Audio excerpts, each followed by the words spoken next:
Can you give us your top 3 tips on how to convert leads that come from a website into a paying customer?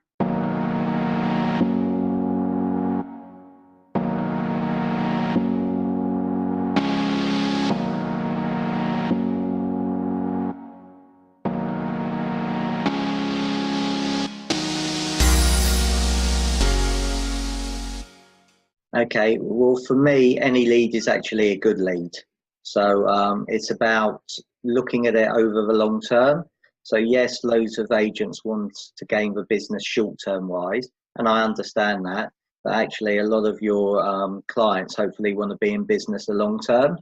So, you know, similar as you were talking about nurturing the lead, it's important that once you get the lead, that you have a good discussion with the people, and ideally, it's getting face to face with people.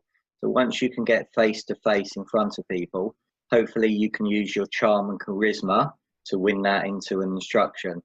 So for me, what would I be doing? It's about consistency. And actually people may think it's a poor lead, and then they just think, you know what, that's it, and they put it in the filing cabinet and they never deal with it again. But actually, it may well be it's conversation. So it's all about getting on the phone. It's all about starting a conversation. And it may be as simple as, you know, I noticed that you came through on our website on this valuation inquiry. And I just wondered what you thought about the price that came out. And they may say, well, actually, I thought it was far too high. And then I would say, well, actually, that was a reason for the call. I agree, I thought it was far too high. I'm going to be in your road tomorrow at 1 o'clock or 4 o'clock. You know, can I just pop my head round and give you an up-to-date marketing price for your property? On the flip side, they may say, well, actually, I thought it's too low.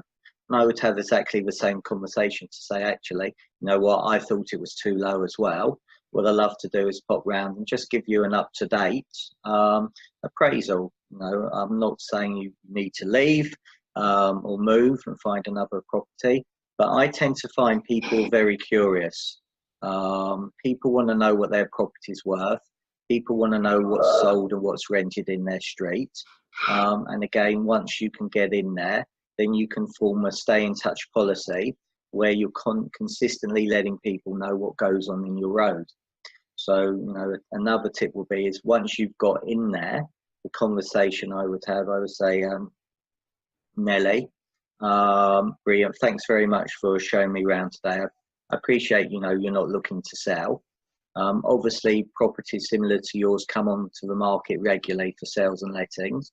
Are you curious to know what happens? Now, you know, 70 or 80% of people are curious to know what happens in their road.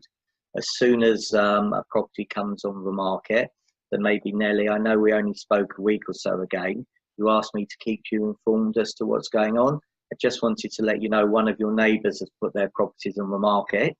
Are you curious to, or actually, would you have any family or friends that will be interested in buying it or renting it?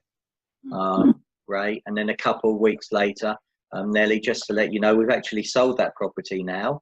Would you like to know the new value of your home? And again, it's consistently being in touch.